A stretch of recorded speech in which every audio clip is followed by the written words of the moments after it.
আমি প্রথমে হলুদ গাড়ার পরে দেখলাম যে আমার হলুদটা তেমন একটা সুবিধাজনক নয়, যার কারণে আমি পদ্ধতি নিলাম যে এরপরে একটা উপরে দিয়ে শশী লাগে, তখন আমি সিম লাগাইলাম। সিম লাগাইয়া যে দেখা গেলো যে আমি হলুদটার জন্য এবার আছে দেখা যায় আমি 50,000 টাকা পাইতাম, সেই 50,000 আমার আসবে না, যার কারণে সিম লাগাইলাম। এখন আমার এবার আছে 50,000 টাকা আমার আসবে দুটো মিলে, আমার 16 আনা আমি এই ফলটাই পাওয়া গেলাম। দর্শক আসসালামু আলাইকুম, সবাইকে প্রীতি ও শুভেচ্ছা। দর্শক, আমি এই মুহূর্তে দাঁড়িয়ে আছি ব্যতিক্রমধর্মী একটা হলুদ চাষের জমিতে। আপনারা এই পাশে দেখছেন উপরে সিম, নিচে হচ্ছে হলুদ, আর আমার ডান পাশে আছে শুধুই হলুদ চাষ। এই গৃহস্থ ভাই আমার পাশে আছেন, আমরা তার কাছে আজকে জানবো যে উনি এটা শুধু হলুদ এবং এইটা সিমের জাংলার নিচে উনি হলুদ চাষ করছে, এই ব্যতিক্রমটা উনি কেন করলেন। আমরা এই ব্যতিক্রম হলুদ চাষের পদ্ধতিটা এই গৃহস্থ ভাইয়ের বাস্তব কথাগুলো শুনবো। আশা করি সম্পূর্ণ সময় আপনারা আমাদের সঙ্গেই থাকবেন।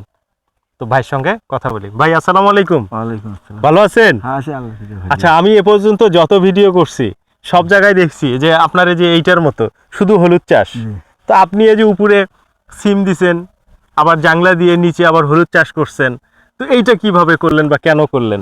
এটা মনে করেন যে হলুদটা এখন ম্যাচ শেষ, হুম, মানে এখন তো হলুদটা আর বাড়বে না, আচ্ছা এখানে নিচকে খুশবি আচ্ছা, ও কিছুদিন পর তোলা লাগবে, ওই জন্য যে উপরে আমরা একটা আবাদ নেই, শস্য নেই, হুম, আমার ওটা ফ্রি হচ্ছে, ফ্রি হচ্ছে। ফ্রি পাওয়া যাচ্ছে, একই জমিতে দুইটা একই হচ্ছে। জমিতে দিয়ে পাওয়া যাচ্ছে হুম হুম, এবং রেজাল্ট ভালো আসবি। মানে আচ্ছা। সমবায় হলুদের যে পরিমাণ ট্যাগ আসবে তা এই আমাদের এই যে উপরে যে হলুদ সিমটা আছে, সিমটা লাগাচ্ছি, হ্যাঁ, হ্যাঁ, আল্লাহর মতো আশা করা 2 মাস বেচলে ওটার ওই পরিমাণই টাকা আসবে। টাকা আসবে। আচ্ছা, তুই তাহলে আপনি রোপণ করছেন কোনটা আগে, হলুদ না সিম? আগে হলুদ করছি। হলুদ আগে রোপণ করছেন, তার কতদিন পর আপনি এই সিম রোপণ করছেন? সিম লাগাইছি আমি হলো শ্রাবণ মাসের শেষে। আচ্ছা, তো সেই সময় আপনি এখানে বীজ দিয়েছিলেন না চারা দিয়েছিলেন এই সিমটার? না, আমি বীজই গাছি। বীজেই গাছছেন, সিমটার বীজ রোপণ করছেন আপনি। আচ্ছা, যখন সিমের গাছটা যখন বের হইলো আপনারা উপরে জাংলা দিয়ে দিচ্ছেন। আচ্ছা, এর জাংলা দেওয়ার ফলে নিচে তো হলুদের এখানে ছায়া পড়ছে, তো এই ছায়াটার জন্য কি হলুদের ফসল কম হবে না? না, এখন আর কম হবে না, এখন আর সমস্যা হয় না। এখন হলুদের তো অত যেটুক হলে নিচে বাড়া দরকার, হ্যাঁ বাড়া দরকার, তো বাড়িয়ে গেছে। আচ্ছা। হলুদটা খালি মানে পুরো ঢবি, মানে দানাটা মানে পুষ্ট হবে।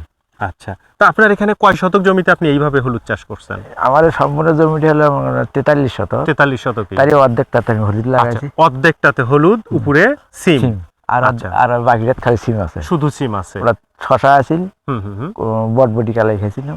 আচ্ছা আচ্ছা, আপনাদের এই এলাকার মানুষ তো আপনারা কৃষি কাজ সবই করেন না? আপনারা দেখলাম ফুলকপি, পাতাকপি, শশা, এই যে সিম, হলুদ, টমেটো, এইরকম কৃষি কাজগুলো আপনারা করেন? হ্যাঁ, সবই করি। আচ্ছা, তো আপনি এখন হলুদ নিয়ে একটু বলেন তো, হলুদটা যখন রোপণ করলেন ওটা কি বীজ যেটা ছিল ওটা কি বইটা ছিল না মোটাটা ছিল? আমরা বইয়া গাছি এবং ওর একটা সাইডে একটা কোল মোটা থাকে, ওই কোল মোটাটা বরঞ্চ ভালো হয়। আচ্ছা, আর যার মনে হলো মূল মোটাটা তুলে ওটা মানে গাছতে বেশি লাগে, বেশি বীজ লাগে। আচ্ছা, সেক্ষেত্রে তো কেটে রোপণ করা যায়। কেটে করা যায়, হ্যাঁ হ্যাঁ, তাতে না রেজাল্ট কম আসে। আর ওই মূল মোটাটা আবার সাইডে যে বইতে পারে একটা কোল বই, ওইটা গেলে ওটা ভালো হয়। আর তারই পাশাপাশি ওই বই, ওটা বড় বইটা গাড়লে ওটার পরিমাণে ওটা রেজাল্ট হবে, কোল মোটার পরিমাণে। আচ্ছা, আমার 33 শতকে 1 বিঘা জমিতে আমি যদি কোল বইটা রোপণ করতে চাই ওটা কত মন লাগবে ভাই? 33 শতকে মানে ম্যাক্সিমাম তাও 4 মন। 4 মন। আচ্ছা, বইটা যদি রোপণ করি? বইটা তোমার রোপণ করলে 3 মন লাগবে বীজটা। আচ্ছা, তো আপনি যে হলুদ যখন রোপণ করছেন তখন মাটিটা কিভাবে রেডি করলেন? সার, পাউশ বা দানাদার বিষ এগুলো কি দিলেন একটু বলেন তো? এটা আমি হলুদ সিম করি নাই। হ্যাঁ হ্যাঁ হ্যাঁ, হলুদ তুলমা, সিম তুলমা, এগুলো সব উঠে যায় দিয়ে আবার ধান লাগাবো। আচ্ছা, ধান লাগে, ধান চাষে সার ফার দিয়ে আবার জমি ঠিক করে আবার হলুদ লাগাবো। আচ্ছা, তার মানে একটা জমিতে কি বারবার আপনি হলুদ রোপণ করবেন? হ্যাঁ, খাদ্য দিলে করা যাবে। ও আচ্ছা আচ্ছা, মানে খাদ্য যদি ভালো দেয়া যায় সেক্ষেত্রে এক জমিতেও বারবার করা যাবে, হলুদ চাষ করা যাবে।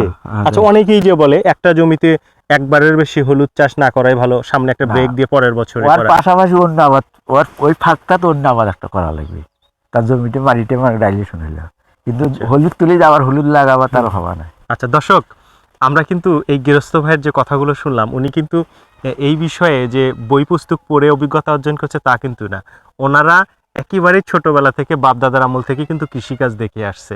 তারা যা বলে তাদের একেবারে হাতে কলমে শিক্ষাটাই কিন্তু বলে, তাই না বড় ভাই? আচ্ছা, তা আপনি যে এখানে উপরে সিম রাখছেন, নিচে আপনার হলুদ আছে, তাতে আপনার শতক প্রতি এই হলুদটা কত মন হতে পারে? সাধারণত আমার 2 মণ আসবি। 2 মন। হ্যাঁ। আচ্ছা, অনেকেই যে বলে 3 মন 4 মন হবে। ওই যে আমি একটা লাগাইছি খালি ওই যে ওইটা, হুম, ওটা তো আমার 4 মণ আসবি।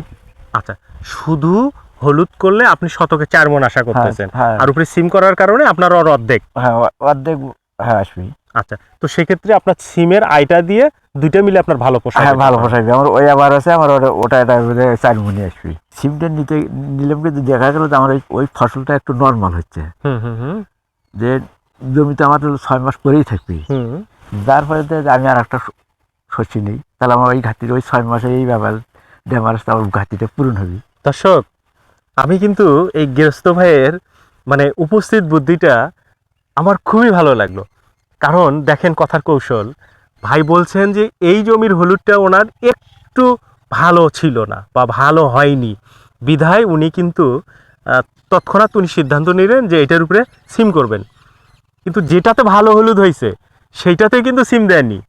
হ্যাঁ, কারণ ভালো হয়েছে সেখানে ভালোই থাক, তাই না? হ্যাঁ, যেখানে একটু নরমাল হয়েছে সেখানে আপনি সিমটা দিচ্ছেন, এটাই আপনার কৌশল। হ্যাঁ, তাছাড়া আর কিছু না। কিন্তু না আর কিছু না। আপনার উপরে যে জাংলা আছে, এখন কি আপনার হলুদটা উঠাতে সমস্যা হবে না? না, এখন আমি এই হলুদ উঠে বলে, এখন যখন সিম থাকা হ্যাঁ। ততদিন সিম আছে, ততদিন হলুদ থাকবে। আচ্ছা, মাটির নিচেই থাকবে, হ্যাঁ। বরং দানাটা আরো ভালো হবে। ভালো হবে, হ্যাঁ। আচ্ছা, তারপর সিমটা যখন শেষ, হ্যাঁ, জাংলা সরাই ফেলবেন, হ্যাঁ। তখন হলুদটাও উঠাই উঠে নেবেন। নেব, হ্যাঁ। এটাই আপনার। হ্যাঁ, হ্যাঁ। আচ্ছা, তো ঠিক আছে বড় ভাই, আপনাকে অনেক ধন্যবাদ। আপনি নতুন নতুন কৌশল আমার দর্শকদেরকে শোনালেন।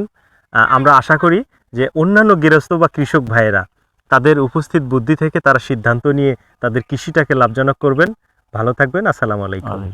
দর্শক, আমরা একজন গৃহস্থ ভাই, ওনার এই হলুদ চাষের জমিটা খুব ভালো হচ্ছিল না, বিধায় উনি কিন্তু উপরে সিম দিয়েছেন। আর যেখানে হলুদ ভালো হয়েছে সেখানে কিন্তু উপরে সিম দেননি।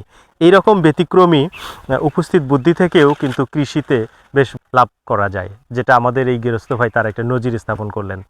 তো আশা করি আমাদের ভিডিওটি ভালো লেগেছে। সবাই ভালো থাকবেন, সুস্থ থাকবেন। আল্লাহ হাফেজ।